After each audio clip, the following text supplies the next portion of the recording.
bunch of young students from two of the premier institutes of the city with us to kickstart this session.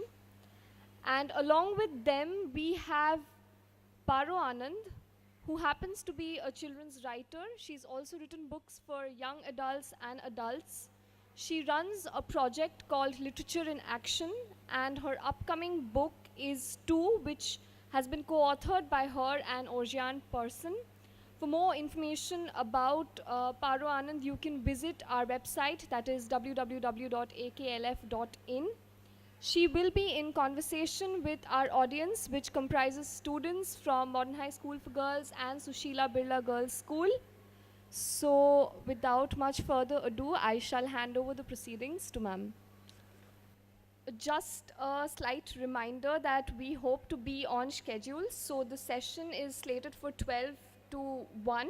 So, I hope that we manage to stick on time. Thank you, ma'am. Nice to see you, although I'm going to come and close this gap pretty soon.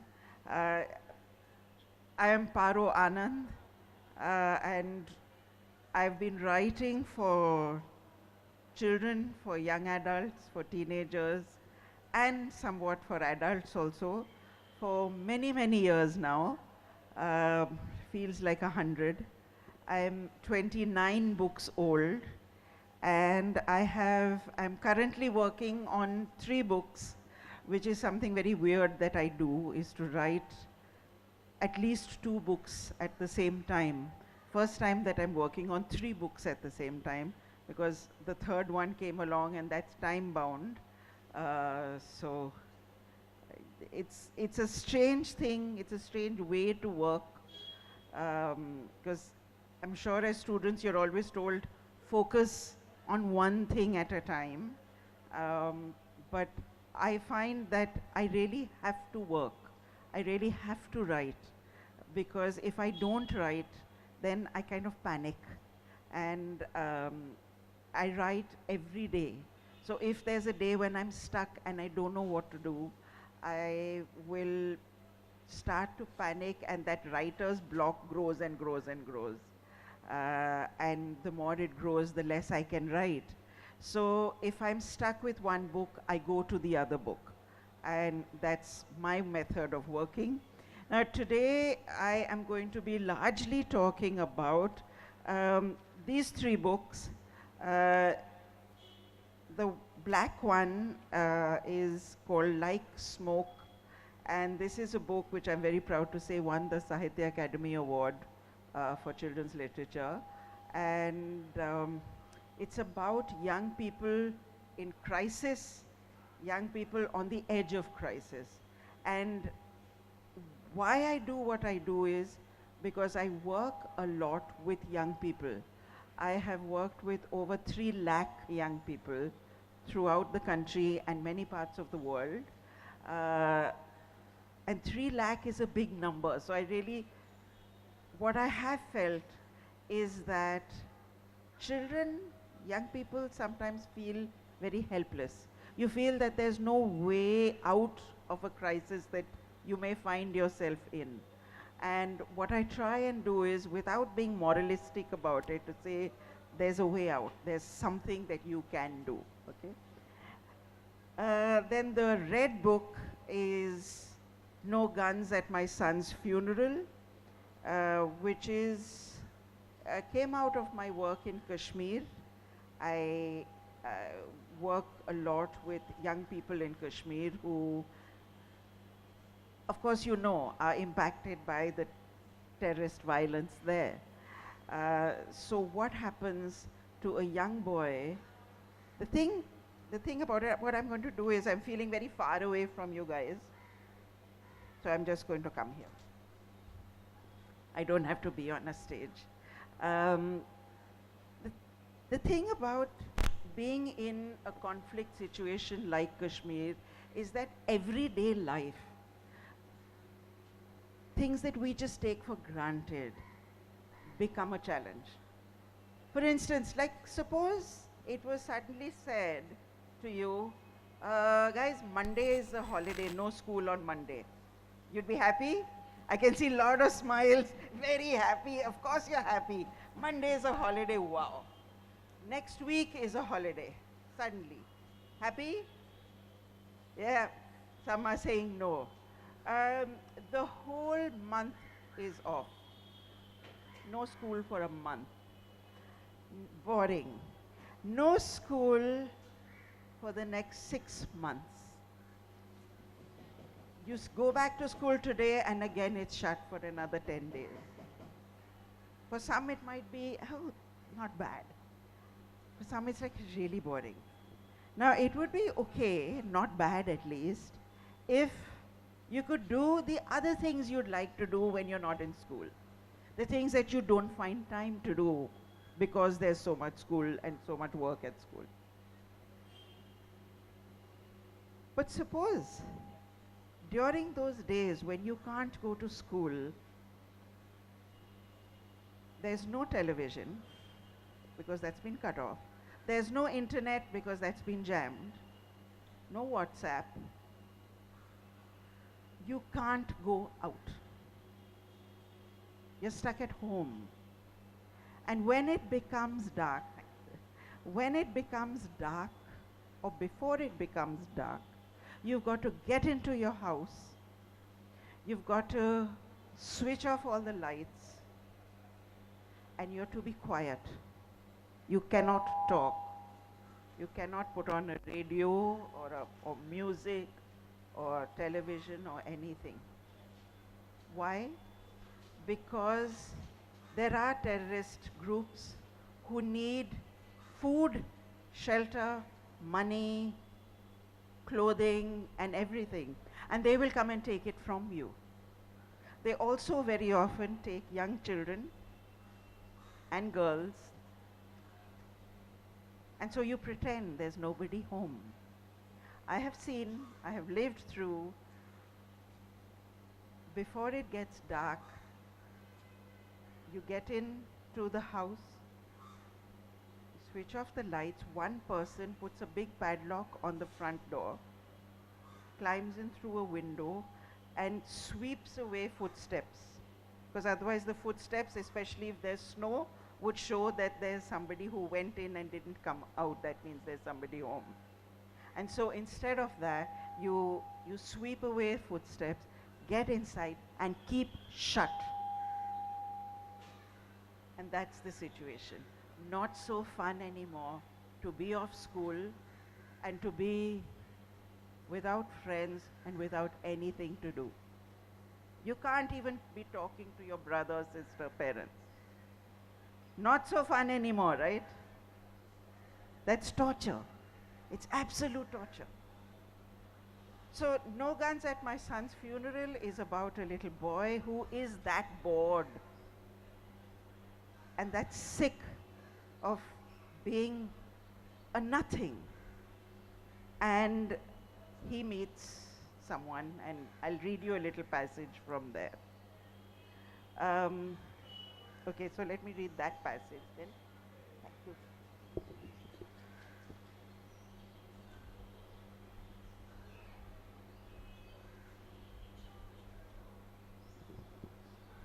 So this is the name of the little boy who is the protagonist, main protagonist of this book. His name is Aftab. And Aftab meets Akram, and I'm going to, the passage that I'm reading to you is a flashback, because Aftab meets Akram and becomes a terrorist. He's a 12-year-old boy. Aftab is a 12-year-old boy. But he becomes a terrorist because Akram sort of persuades him, woos him, seduces him into becoming a terrorist at 12. The scene that I'm going to read from, Akram has gone into hiding because the army is on his tail, and he sends a message for Aftab to come and to break curfew and come at night into the forest, up the mountain, to meet him. And much of what this scene in my own experience has been is that I went to meet a terrorist. When I was writing this book and the follow-up book, Weed, which comes after it, I wanted to experience and I needed to meet a terrorist.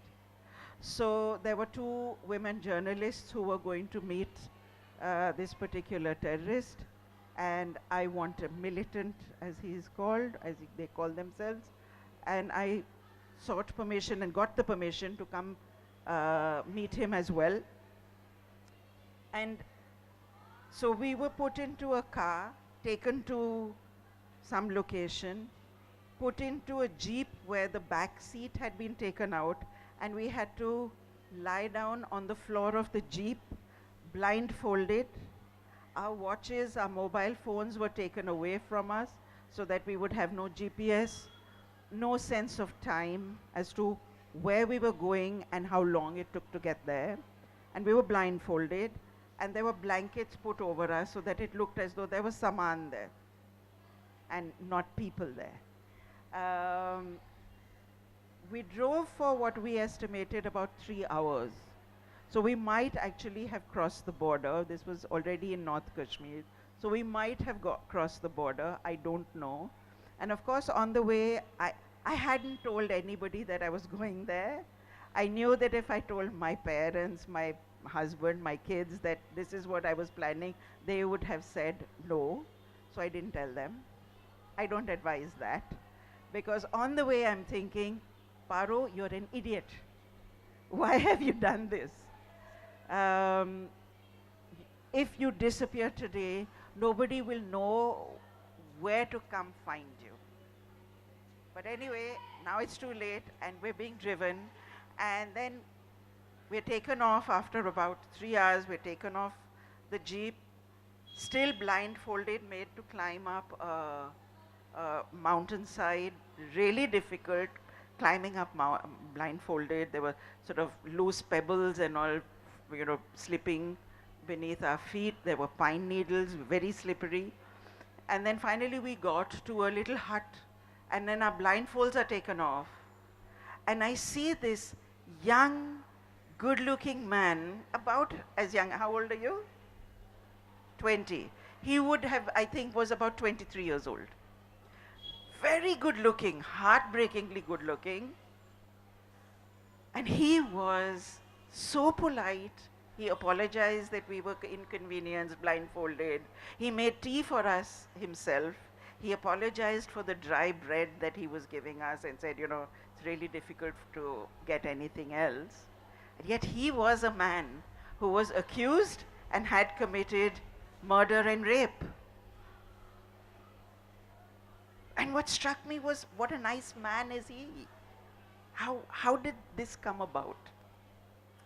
So when Akram asks Aftab to come meet him at night, Aftab goes alone. Remember, he's 12 years old and he's breaking curfew. He's running away from his parents.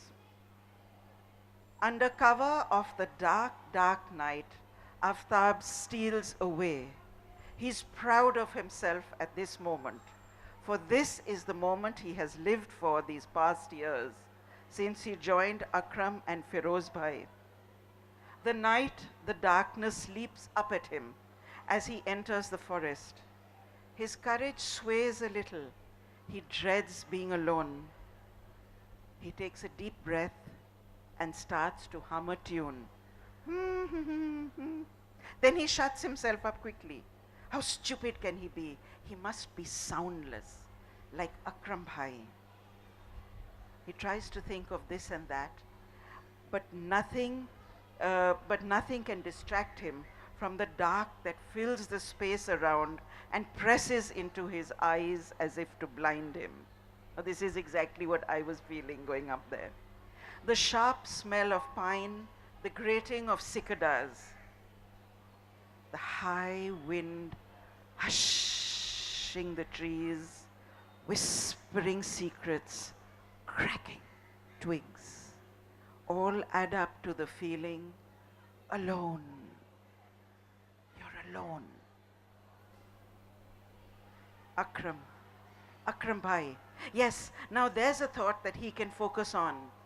As he clambers forward, his mind meanders back to the beginning, when he first met his Akram Bhai. So he goes to a flashback. It was a beautiful sun-ripened morning, but Aftab was on his own. He hadn't done his homework, and so he skipped school. Of course, his father, a school teacher in the same school, would get to know. He would feel the lash of his father's tongue and maybe even the stick later. But that was later. For now, he was completely happy diving into the gentle Jhelum River, swimming out to its soft center and lying in wait. And then he had it clutched firmly in his hand held aloft. The silver fish thrashed it, but his fingers did not let go. And that's when he saw the man sitting on the bank, watching. He smiled and waved, and Aftab waved back. That's very impressive, the man said, looking at the fish as Aftab waded to the shallows. Can you do it again? There was the faintest hint of challenge in the man's voice. Aftab handed the fish over to the stranger, dived back to his spot, then waited, making himself a block of wood in his stillness. Then, quicker than the eye could follow, the man saw the boy disappear under the shimmering water and come up with a whoop of delight, the fish flailing in his triumphant hands. The stranger asked him how he did it, and Aftab, flushed with recent victory, feeling most important, gave the stranger a step-by-step lesson on patience, watchfulness, stillness, and speed. By the end of the lecture, he asked the boy about himself, and the child, enjoying the company of this handsome man, flattered by the attention, told him all about his family, his likes and his dislikes, and also that he was often bored. Akram needed to hear just that. He had caught his fish too.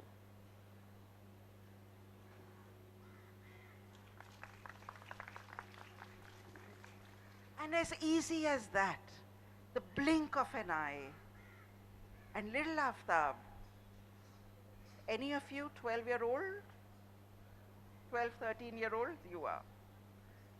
Imagine, could you imagine doing something, becoming a militant? You can't imagine it. It's so far away. And yet there are little kids who are following the path of violence because they are bored silly. Some of them because they are bored silly, you know, or are being troubled or bullied or something. Their fathers disappeared. They don't know what else to do.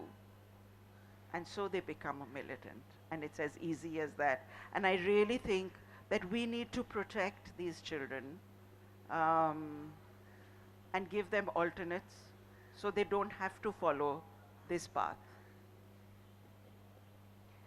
Any questions? And then I'll go on to the next book, which is The Other. Any questions that you'd like to ask in between?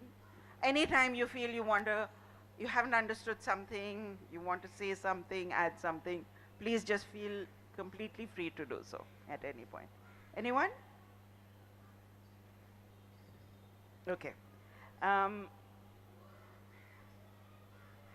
So, I'm going to talk now about my newest book called The Other, Stories of Difference. What does it mean? What does this cover really mean to you? What does it show? The title and the cover. What does it imply? This, yeah. Someone for being unique. The society is blaming someone for being unique. Yep. Blaming someone and excluding someone for being unique. And who are the kind of people who we exclude out? for being different? Who are some of the people who we are excluding? Maybe the ones who are disabled, Okay, who are disability. disordered. Yeah, yeah. So disability, yes. Non-conformists, very good. Yep. LGBT. LGBTQ, exactly. Anybody else? Huh? Introverts. Introverts. Amazing. Um, yeah, People who have grown up parentless. people who have grown up parentless. And it's quite amazing that all of these that you spoke about are in this book. LGBTQ, um, someone growing up parentless, someone with disability. There are two stories of people who are differently abled, um, have a disability. There are two sisters who have dwarfism. And that story in this is called So Cinderella, because they are the two ugly sisters, they think of themselves. And their younger sister is really pretty and tall and fair and everything. So they, they treat her quite meanly. Um, and they treat her like Cinderella, and they say, like, imagine going through life being called the ugly sisters. And they're the ugly sisters, okay? And just going through with something like that. There's another story of a boy in a school who carries a pee bag.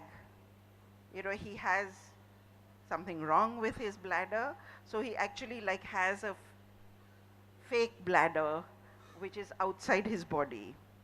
And of course he keeps it covered and everything, but everybody knows it's a pee bag, and that's kind of gross. You're in school, and suppose somebody pushes you up against that pee bag, you think, well, right?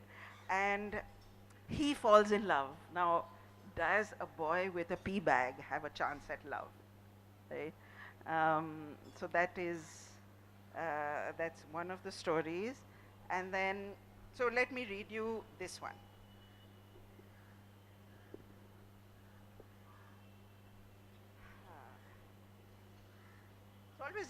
It's always difficult to decide which one.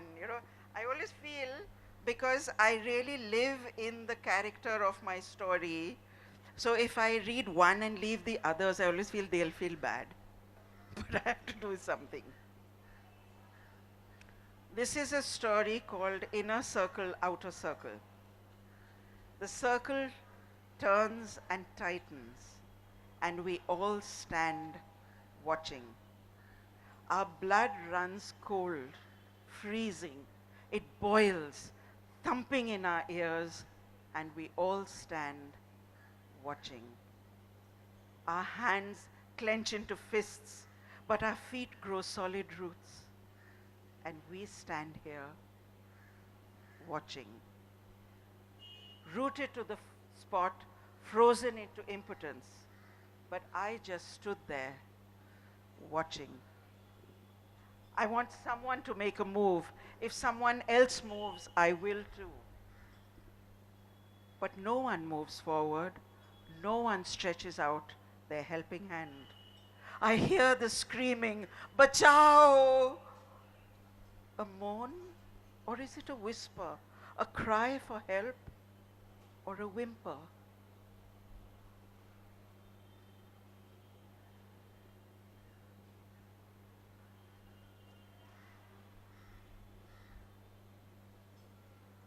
They came out of nowhere, I think.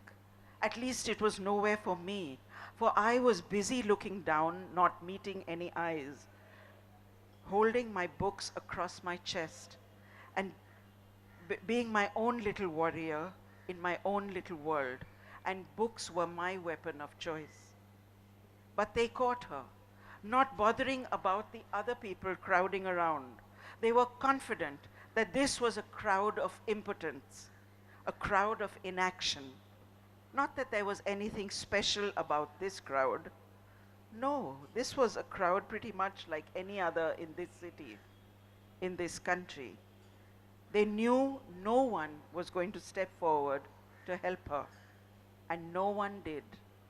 Not one of us. Us. Me. They caught her right across the road from me. I heard the scream, like the scream had altered time. Everything seemed to slow down, as though time had been thickened, muddied by that one scream, "Bachao!" They caught her right in front of the crowd and they yanked her off the road by her hair. I saw the feet go out from under her, saw a chappal fly across the road as though it knew it was supposed to be crossing. With or without her, it came flying towards me.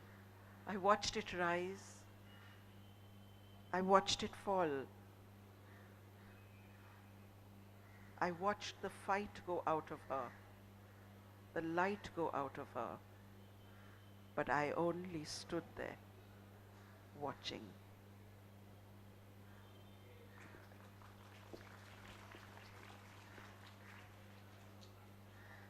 This is a story which came out of the many WhatsApp forwards that were coming on my phone and on all our phones of people who had filmed violence, very often against women or children. No one was stopping it. There were people filming it, there were people watching it, and no one came forward. And sometime after that, I saw a report in the paper that India has been declared the world's most apathetic nation. The most apathetic nation. What is apathy? What's apathy? Anybody? When you don't care, when you don't relate to another person's emotions. When you stop caring. Anybody else wants to add to that? Yep. Lack of sympathy and compassion. Great. Lack of sympathy and compassion. And apathy sort of becomes a wall in which we exist as individuals, and I honestly feel that we become the other. We otherize ourselves by saying, I'm not you, I don't have your problem. So I'm away from you. You don't belong to me, but therefore I don't belong to you either. So if I were to find myself in a situation, you wouldn't need to come up and help me because I didn't take those steps forward for you. What would you say is the opposite of apathy? Empathy, right? So how does one create empathy? How to create empathy? By putting yourself in someone else's shoes, trying to understand different perspectives, different opinions, open mind. But what do you do if your empathy, I'm feeling that woman's pain as this group of gundas yanks this woman off the road and stamps her out. There was a crowd. Nobody stopped this from happening. So how do I do something without putting myself in danger? Now this is what happened actually. There's another story also about a girl who has been taught by her parents to step up for those who cannot step up and speak for themselves. But she finds it enormously difficult and she decides, fine, I'm going off the grid. I'm not going to do it anymore. I don't have to, others don't, why should I? Right? How would your parents feel if you said, no, I'm going to take that step forward? How would your parents feel? Would they encourage you or would they say, but baby, please be careful? Of course, the second one. I would. to my own daughter and my own son, I would say, baby, be careful. Don't endanger yourself. So then how do we break out of being the world's most apathetic nation to being empathetic in a violent situation? One of the tools that I have found is writing. Ma'am, I feel that most people who are stand back and don't um, go against something that they see is not right, they are usually waiting for another person to lead. So if we start, I think more people will support us. And mostly you find that, isn't it? Ma'am, I think we should also spread the empathy and try and convince others to join, because deep within, I think everybody wishes to go and help, but because there's not a collective crowd, nobody has the guts to go up and stand up to the person. So collectively, if we can stand up, then it can help. Ma'am, but where do we find the strength? Where do we find it? To, Where to find that? Yes. to Yep. initiate the circle of the initiative, to take the initiative, this You needs just to hold the be mic. taught to the masses. Right. That can be done through schooling, through our education system Right.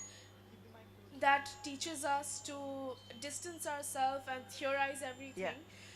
To step back from the theoretic knowledge and indulge more in the practical awareness of situations. We hear about rape, and we hear about these violent situations every day, but there's nothing we can do to empathize. It's through a screen, it's through a paper.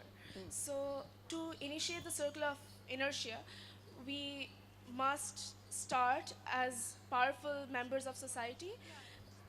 We must stand up and educate others first. Great. Excellent. The circle, to break that cycle of inertia and build a circle of empathy. It's fantastic. Yes. Excuse Yeah. me. I think when it comes to finding the strength to do exactly what she said, I feel like when you're standing and watching something really bad happen to another person, or a series of bad things happen to another person, um, when you go in there and endanger yourself, you know what? You get physically hurt, so what?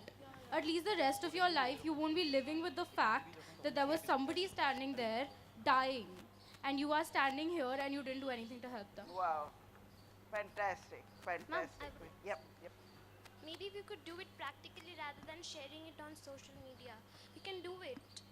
It's okay that we can share it, spread it, but it's of no use if we don't really deal with it. Like social media is made for spreading such news, not only for entertainment. We can do it in real life. Right. But also I think that, while a lot of people do say, well, what was he doing? He was just filming it. At least he was filming it, and at least whoever it was forwarded it, created an awareness, and started the conversation. So I think it has some use. Can you think of one movement which has used social media to challenge an evil? Me too, exactly. And so there, social media has been used in a very effective way. And at least there is questions, discourses, arguments, fighting, over a dinner table, people are fighting about it and all. I want to tell you one more story. I want to read to you one more story, and then tell you a little bit about, okay, I'm wondering. You're such a fantastic audience. I don't know which one to do. I'm like, I want to do this one and that one. Okay, I'm going to go with this. No, I'm going to go with the other one. Like spoke. Since I haven't read anything from here.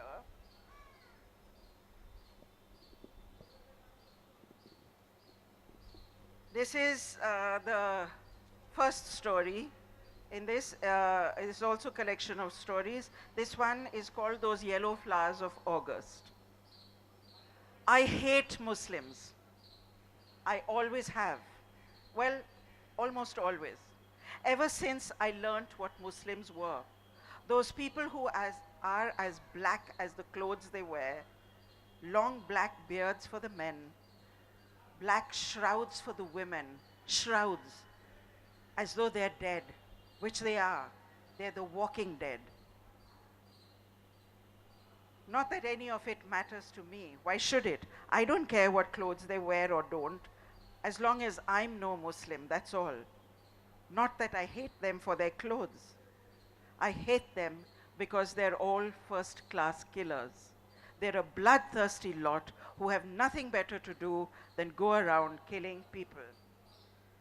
And when I start to read this, and I've read it in many parts of the world and in India, people look around and say, did Paro Anand just say that? I hate Muslims. Does Paro Anand hate Muslims? No, Paro Anand does not. In fact, I have a Muslim son. I have a Kashmiri son who I've adopted. So I definitely don't. So where did this sentiment come from? I was in a school, in a big, very prestigious public school in Delhi, and I was in the staff room, break time, and I heard a voice loud and clear, a girl's voice, say, I hate Muslims. And the words shot up at me like an arrow and really wounded me. And so I went to look out of the window, and there was this girl who was saying this. And the group around her was nodding in agreement. Yes, they all agreed, we all hate Muslims. This girl was 10 or 11 years old.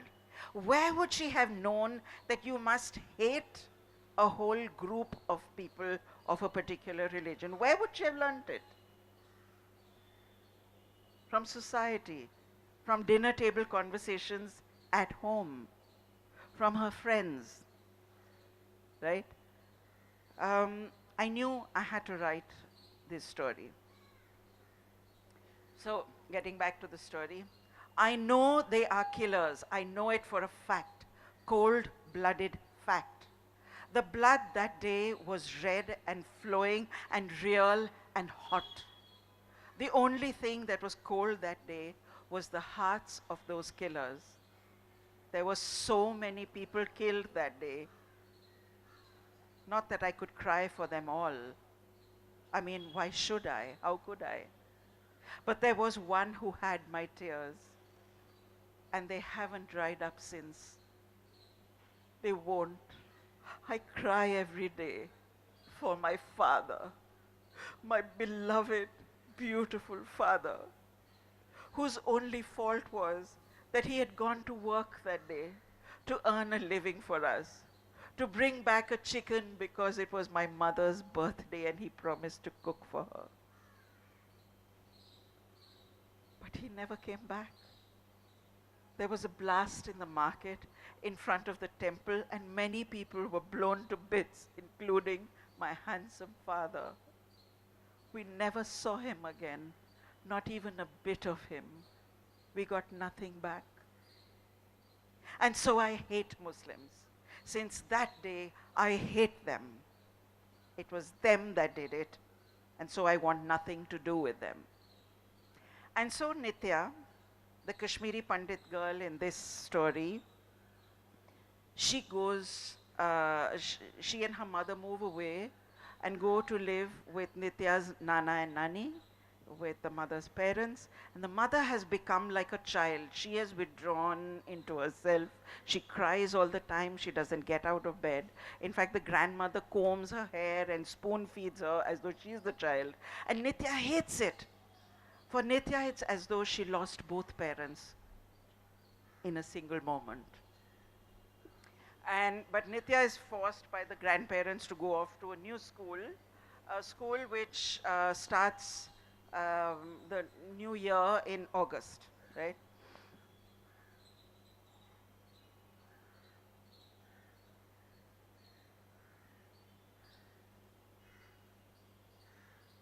we all sat in a circle to introduce ourselves. And I noticed this really good looking boy sitting across from me. He looked at me too and smiled. I smiled back, sort of, just a bit. And I got a funny feeling in my stomach. And I had to look away, but I couldn't stop smiling. Butterflies, yes, that's what they were. You know, when my friends and I back home used to talk about love at first sight, I remember saying I didn't believe in that. But I wondered right now if that's what the butterflies were. The names spun around me. We were playing this game where everybody had to say, like, I had to say my name, Paro. Then you had to say my name and your name. My, Paro Anusha. and now you have to say my name. Paro, Anusha, Anchal. Right? So this is the game that the teachers were making us play so that we would get to know each other. Vandana, Bijoya, Priya, Vipin, Amar. I couldn't really remember them all. Besides, I was concentrating on the good-looking boy. That was the one name I wanted to know and remember. His turn was coming up. I leaned forward so I could catch it. Well, I caught it all right and dropped it immediately like it was a burning hot coal because it was Khalid, he had said. Khalid, a Muslim name. I hated him immediately. I shot him a furious look. I don't know if he saw or not, but I hoped he had. Well, the rest of the session was a blur. And immediately after this, the teacher made us get into pairs and do a play. We had to do a play on anything. And as luck would have it, of course, I was paired with Khalid. I tried to make a change. I tried to beg the teacher, but she was having none of it. This was terrible. I was stuck with the only Muslim in the class. What are you so angry about? Came a voice behind me. I whirled around. It was Khalid.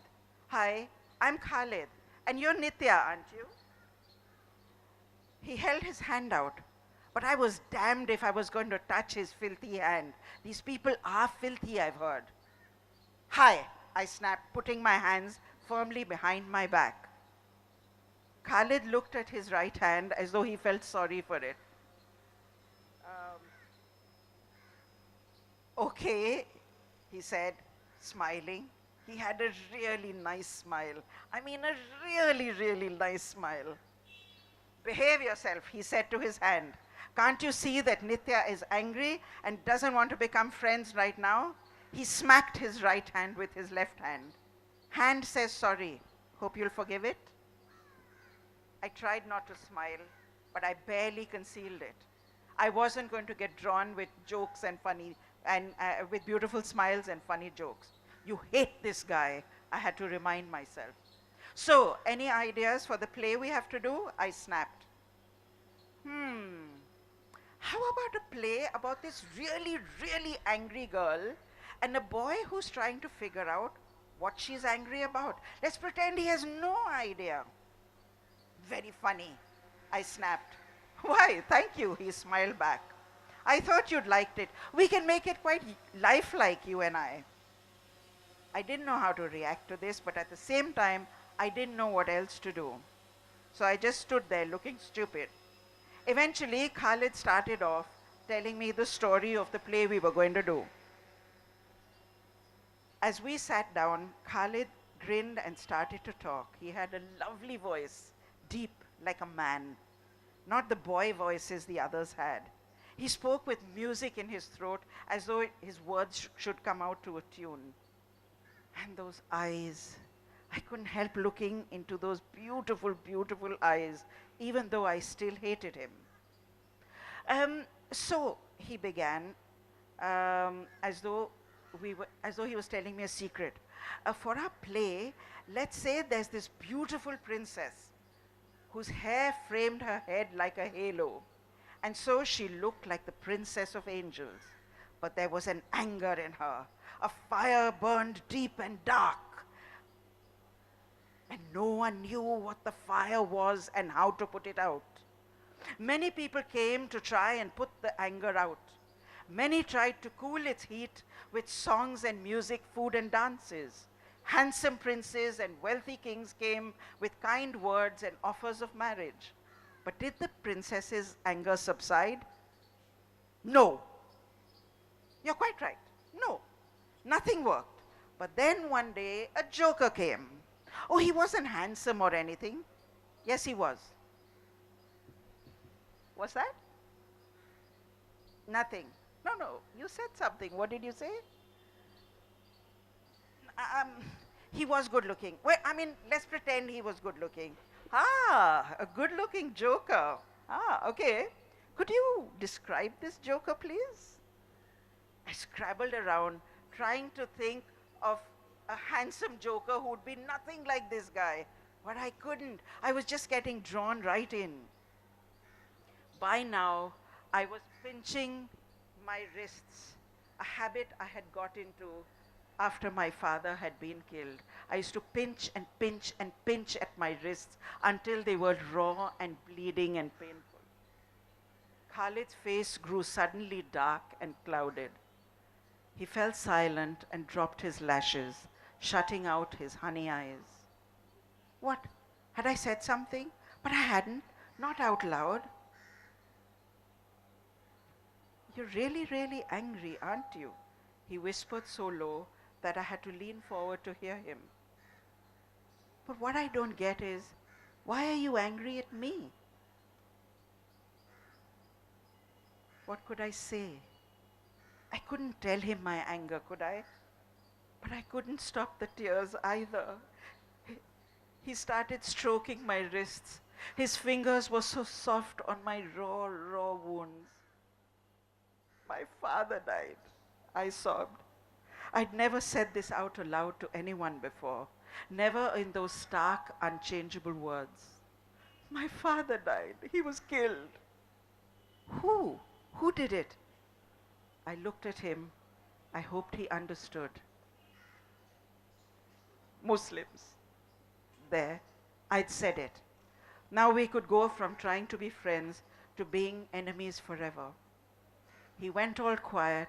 He took it. Yeah. Okay. He went all quiet. He took his hand away, although he wished he could continue, although I wished he would continue soothing my wounds. But his hand was back in his own lap. I was breathing hard, panicking a bit, wishing I could take back those words, wishing nothing of this had ever happened. But nothing came to my mind. He wouldn't look up. He was withdrawn, silent, shut down. So we just sat there. Finally, I couldn't bear it any longer. I leaned forward and picked his hand up and stroked the inside of his wrist. Although there were no visible wounds there, I could feel the rush of his pulse, but I couldn't say anything.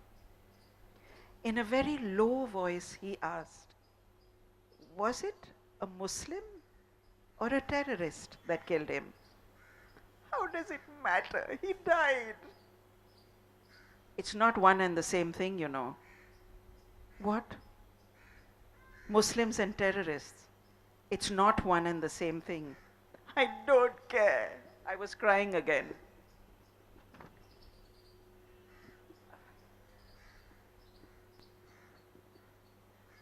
Well, you should. You must. Care. You can't paint me with the terrorist brush either. Why not? Why not? My father is dead and it was a Muslim bomb that killed him.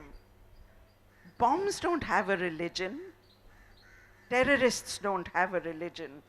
So don't put my belief into the same bracket as bombs. I started to argue, but he held up his hand. My father is in the Indian Army and he is not a terrorist. He puts his life on the line every day. Every day I live without him. Every day I miss him too. Because he's trying to protect our country. He's trying to stop more Nityas from losing their fathers. I miss my father too. he really did want me to understand. And I think I did a little. At least I was beginning to, I think. The spicy, sweet fragrance of the yellow flowers of the bush that we were sitting behind were delicious. Spicy, sweet. Awkward silence. What are those flowers called? I was getting desperate. I suppose I was supposed to be the moody one, not him. But I just got a shrug out of him. I leaned forward. I held his hand in mine. And then, without even thinking about it, I was on my knees and I kissed him on his cheek. We were both startled. I sat back down with a bump, my hand flying to my lips. Oh my God, if someone had seen us, I'd have been thrown out of school on my very first day here. But no one saw. We were protected by those yellow flowers. And I had just kissed a boy. For the first time in my life, I'd kissed a boy. I looked at him. Was he angry? Did he hate it? I think I was dying right then, right now. He smiled, he nodded. He put his hands over the wounds on my wrist and said, "You've got to stop doing that, okay?" Oh no, did he mean the kiss? Oh no. I mean pinching your wrists, hurting yourself. You've got to stop doing that, okay? Promise? Promise. He kissed me properly then, on the mouth. I shivered, but not because it was cold. So, did the handsome joker make the princess smile? I asked. And then some, yes. But in this fairy tale, it was the princess who kissed the joker, and he turned into a frog. He started hopping and croaking in a very poor imitation of a mutant frog, and I couldn't stop laughing. For the first time in my life, after my father, I was laughing. Yeah, he said, coming back. And that's exactly how the princess laughed. So we did our play for the class, and we got huge laughs. Not that he actually kissed me in front of everyone, or I didn't kiss him. Well, we went out together for some time after that, until the end of school, before he went on to join the army, and I became a psychiatrist, a wife, a mother. We kept up with each other for years, and then we sort of lost touch. Just the occasional Facebook-prompted birthday or New Year greetings. But just the other day, I got a whiff of a familiar fragrance.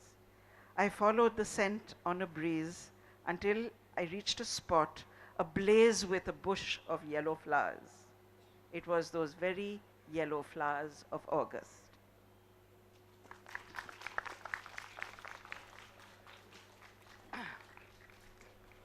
So in this book, the other story that I was wanting to read, which I won't read right now, but I hope you will read it, there is a book, there is a story which really connects up with some arguments and conversations I've had following Like Smoke.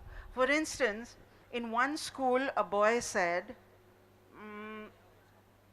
"Ma'am, I'll agree with what you've said in this story, that all Muslims are not terrorists, but you'll have to agree with me that all terrorists are Muslims." And this is a common argument. We hear it a lot. I was lucky that the answer came to me at that moment. And I said, all right, let's put aside religion for a moment. Let's think of the crime of rape. Now, we can all agree that all men are not rapists. Of course not. But you'll have to agree with me that almost all rapists are men. So, what do you have to say about that? So, should we then start to treat all men with hatred? Should I start to say that I hate men because all rapists are men? And should we start treating men with hatred and suspicion and keep them at arm's length? Of course not. Why is it different with Muslims and terrorism? Think about it. And so I wrote a story on rape. which is told from the point of view of many people. The girl herself, her mother, her father, because when a crime like this happens, it's not one person who is affected by it, it's everybody. It's from her teacher's point of view, her best friend who knows, a boy who really likes her, who knows something happened but doesn't know what. And from the grandmother's point of view, because the girl is raped by her uncle, and the grandmother lives with the guilt of having brought up that her son was a rapist. And when I read this story and that one, and at another festival, the one which I've just read and the rape story, one man said to me, well, you know, terrorism is a much bigger crime than rape. Rape is not such a big crime. He was a man. Needless to say, a woman would never have said this. Yeah, and I felt like getting up and slapping this man. I'm not a violent person, but gosh, I really wanted to slap him. And I said, you know, who is there like a barometer which measures, which is bigger, which is less? And I said, if one of yours had been raped, would you still think that? And his horrible answer was, one of mine has. And he still thought this. And so these are the attitudes, the mindsets that are ingrained in us. And we have to sow new grains into our minds. That has been ingrained in us, sow new grains. And it is up to you, you young people. I'm often asked, President Abdul Kalam asked me, why do I write such stories for young people? He said they're very good. He had read No Guns at my son's funeral. He really liked it. He felicitated me on it. But he still said, why this for young people? What do you think? Should there be stories like this for young people, and why? Just quickly before we wrap.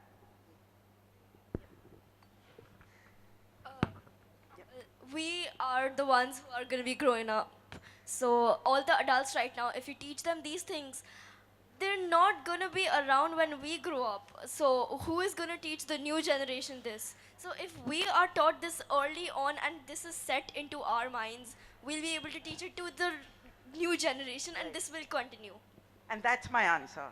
Because it's not a perfect world, who can move towards perfection is young people, not us. Yep. Thing about adults, they try to sugarcoat reality for us. They try to say, okay, beta, you do this, then you will become this. And that will not help. We need that hit at a very young age, not a very young age, but teenagers, young adults. Yeah. Because when we realize it, it's going to affect us personally. Right. And we will be too bitter for change. Yep. So. Excellent. Yep. Yes, and then we'll come back to you. Actually, we don't become adults in one day. It takes a long time, so we need to know about it before stepping in the outside world. And once in an interview had said that, you know, once her daughter was reading this book on a LGBTQ love story, and he would say that if she hadn't been reading that, she would have known, and she would have felt the love between the two boys. So that is the thing. We don't know about it. Correct, yeah, yeah. My daughter at a very young age was reading a book, and she was kind of embarrassed and told me, don't read it. And then afterwards she told me, read it, and she said, it's a real, and her question was, why did these two people just loved each other? Why did it was two boys. So they just loved each other. Why did society hate them for it? Right. Yes. Aren't people our age victims of these things as well? Excellent point. Excellent point. Aren't we victims at our age as well? And yeah. if we cannot stick by people our age, then what are we? Okay. Have you ever read a story that you feel you shouldn't have read it, you were too young to read it? Anybody? You have read a story? Tell me about that. Yep. Yeah. You don't want to. Okay.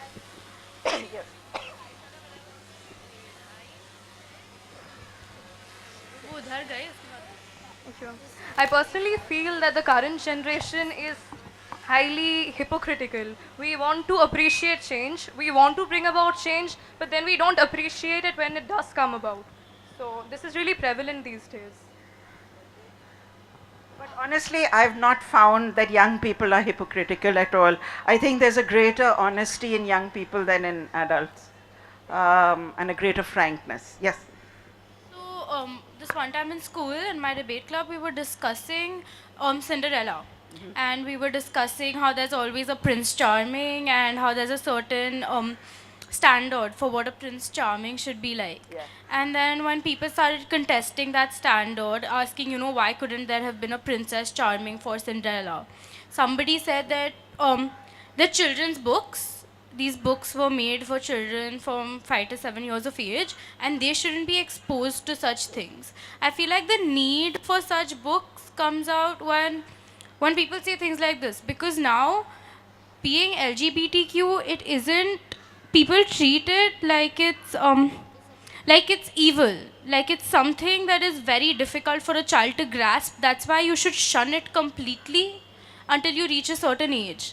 So that's why I feel like there's a need for these books. And what is the certain age, do you think, that adults feel I don't is agree okay? that there's an age at all. There isn't an age at all. Yeah. So, No. I mean, I that feel adults, like what do they feel that is, Adults okay, now usually we can feel talk that, about okay, this. she's 13, she's 12, she's 13, let's tell her about all of this. Okay. Let's sit her down and tell her about all of this so that she's prepared when she meets the real world. There's nothing about the real world. Your friends, your brothers, your sisters, your parents, anybody. Yeah. Anybody could be LGBTQ, anybody could be different. Okay. Great. Wonderful. Yep. Continuing on what she said, the thing is, It's not working. people think that you shouldn't expose kids of like 5 to 7 age to LGBTQ, but the kids don't think so much that this is wrong. As you're an adult, then and since you've been trained, this is unnatural. So you're an adult. That's why you feel that it's wrong. But Right. the kid will just accept it, shrug, and go back to play. Right. They won't care. Absolutely. Absolutely. So you have to, you're saying that you have to catch them pre-prejudice. Before the prejudice comes in at all, catch them then. Okay. Great. But how are we doing for time? We need to start to wrap or to wrap?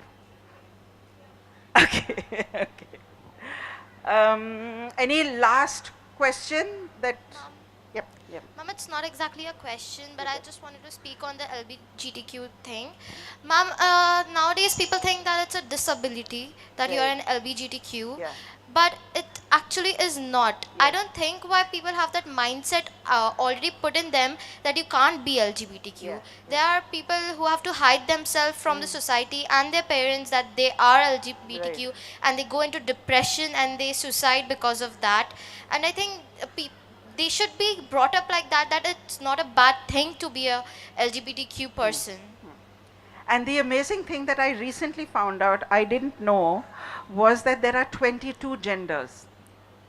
It's not, There is nothing there are like 22 genders, and there is something called a gender non-binary or a gender fluid person who isn't into this slot or that slot or that slot or that If it's slot. about love, like love If has it's no about- gender. yeah. Love has no gender. Wow, that's, I think, a great way to end. Love has no gender, and love has no prejudice, and love has no hate, has no space for hate. And we have to stop otherizing other people. This is like my one mission that I work on in working with young people, is stop otherizing people who are different from you. We're one. Great. Love has no gender. Great. Wonderful.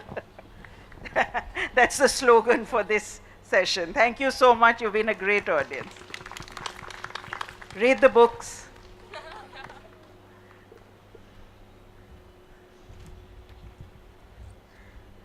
I honestly think that, after you reach a certain point, by the time you're in college or university, you begin to engage with issues of class, gender, sexuality, faith. I mean, I'm a third year student now, so these are things that we know about and talk about. When I was 12 or 13 years of age, and I was still an avid reader back then, I was reading all the English classics, I did not read English literature written by Indian authors, so I did not read literature about my own country. That's one thing.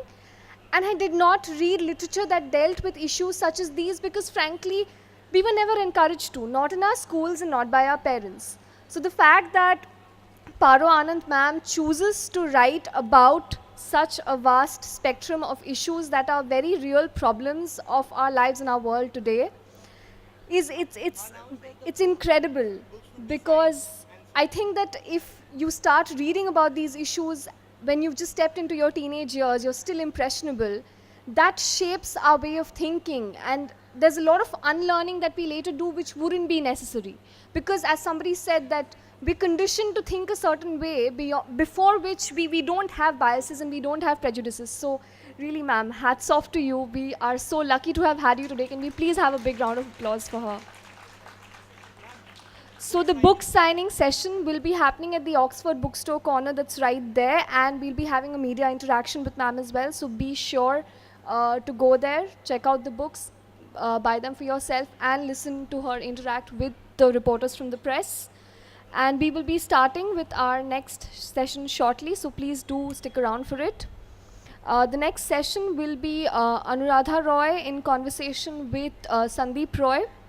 The session is titled Time Will Say Nothing But I Told You So, and if you want to know what it's really about, you'll have to stick around for it. While we're on the short break, I'll take a moment to thank some of our sponsors and partners for AKLF 2019. Our institutional partners, British Council, Prabha Khaitan Foundation, Kuchina, Oxford University Press, our photography partners, Studio 15, our session partners, Kalam, Zuban and Sasakawa Peace Foundation, India Foundation for the Arts, and Khwaja Ahmed Abbas Memorial Trust. The theme of this edition of AKLF is the celebration of this beautiful place we are in, that is Park Street, the heart of the city in terms of culture and activity. So some of our Let's Celebrate Park Street partners include Bisho Bangla, India Hobby Center, Topsell Toyota, Reliance Digital, and Don Giovanni's. We will be beginning with our next session from 1:20, so please stick around with us. Thank you.